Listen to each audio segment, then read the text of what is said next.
Hello guys, I'm here to share with you something that just happened to me just this Sunday on the 9th of July, just this month, just this Sunday. Okay, so my name is Betty and I work at Osu, so I work only on night shift.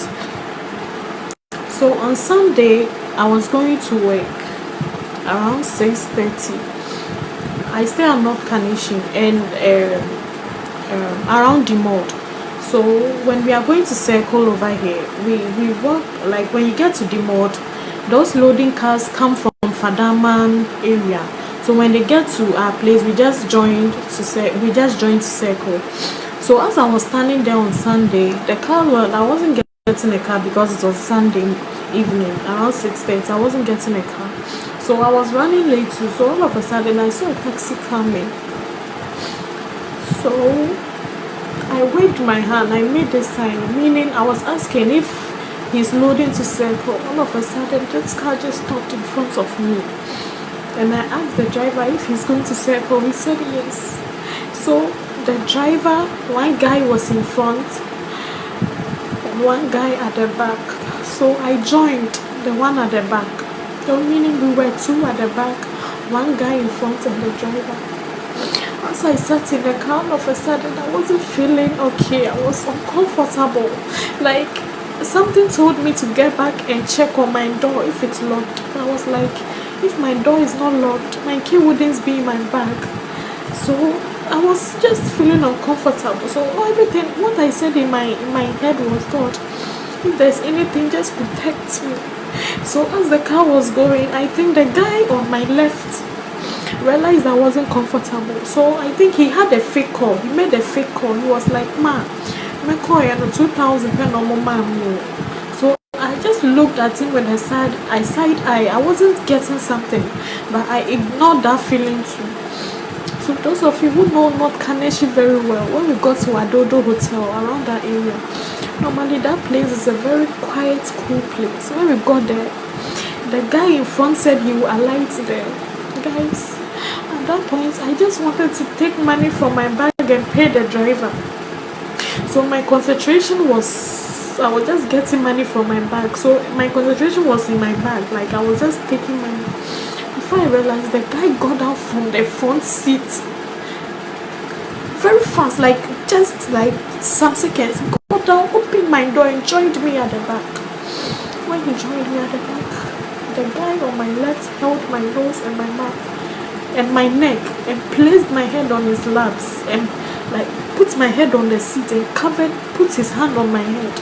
And the one that just joined me on my right side held my legs and my hands, like he held my hands too. Guys, I was shouting and they rolled the glasses up. Like the glasses were tinted. They rolled the glasses up. As I was shouting, the driver also opened the loud music, guys. At that point, the one on my right took my bag. My phone was in my bag. He took my bag and he took my phone. He asked me for my password. As I was mentioning the password, because I was panicking, like I was in pain, I was in fear. Like as I was mentioning the password, I think when he down, like as he was downing my password, when it turns out wrong, then he would just slap my face. When it downs wrong, he just slap my face until he got it correct. Guys, as I was shouting, this guy kept slapping me, guys. This guy he kept beating me. I wasn't seeing anything. I don't know where they were taking me to. I couldn't shout. I couldn't do anything. I was so helpless. I was trying to I was just struggling, but there was still no help. I couldn't do anything, guys. See, on Sunday I was in a jumpsuit and a top going to work. They took my top, leaving my brazier on. They took my top, covered my head and my face with it, so I won't see their faces, and also when I'm shouting, so the noise won't be heard outside. So as they covered my face, I wasn't seeing anything. All hope was gone. But yeah, this guy just kept slapping me, beating me up in the car, guys. I don't know where they were taking me to. At that point, all hope was gone. So now I was begging them to let me go. But guys, they were not listening to me. I could see down. I was seeing a knife, guys. Guys, like, at that point, I thought that was just the end of my life because I don't know what was going on.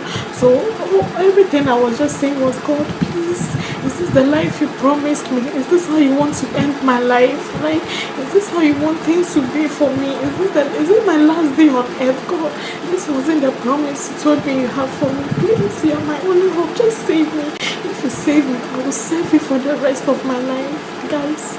I can't even cry anymore. I've cried my eyes out. I can't even cry anymore. So at this point, the car was moving. I could feel cars passing by, but no one was seeing what was going on in the car.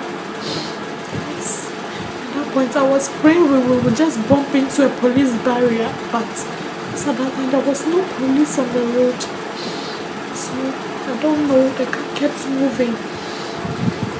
I don't know what they want. I don't know where they were taking me to because they've already taken my phone. They should just let me go because they've already taken my phone and everything. But still, so before I realized, I picked the car around 6:30. So I don't know. We got around Achimota area, those bushy, quiet places. And out of the moving car, these guys just threw me out of the car with my face tied. With my face tied with my own cloth. I was half naked because they took my top off. So I have to manage my way to the street. I have to find my way to the street, wave my hands for help. As I was waving, I was shouting, there were cars passing. Nobody was willing to help. I don't know what they were thinking, but nobody was willing to help. Until one taxi driver stopped. When he stopped, I sat in it. He was asking me questions. I couldn't talk. I was just crying. And this driver dropped me at the car filling station. So from the filling station, I got a car home. Guys, when I got home, I had to go to the hospital, lodge a report and everything. Guys, let's all be safe. Let's all be careful. Careful out there.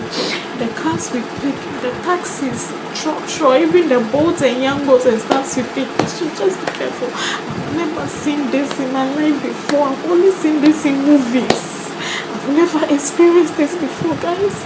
This is not filtered. See my face, stained with blood. See my eyes. I'm trying to recover, guys. These are the medicines I got. Guys, this is no joke. I don't want this to happen to anybody because what I went through, I don't even wish it for my enemy, guys. This is a very serious thing, guys. Please, let's all be careful. Let's try to share these videos. Our younger ones, our siblings, our parents, our loved ones, we should all be careful out there. It's not safe out here. I don't know what is going on, guys. See what they've done to me. See? Blood stains. I can't even stand on my feet. My legs, please. I just want to share this video with you. Let's all be careful. I'm very sorry for those who went through this thing and truly they lost their lives. Those people really went through hell. It's not easy. I've never experienced this before. I've only seen this in movies. I never knew things can be real like this, guys. That's what happened to me just this Sunday. Please, let's all pay attention to this. Let's all be very careful. When we are going somewhere, the cars, we should just get the number plates. Make sure we are safe. We should examine the drivers and the passengers well before we join the cars. Please. If I knew this would happen, I wouldn't have joined the car because the guys didn't even look like they are kidnappers or they are robbers or something. Very decent dressed guys. You won't even suspect anything, guys. You won't even suspect anything. Look at what they've done to me. very pain. I can't even stand on my feet, guys. Please, let's all be careful out there. It's very strange. Guys, let's be careful.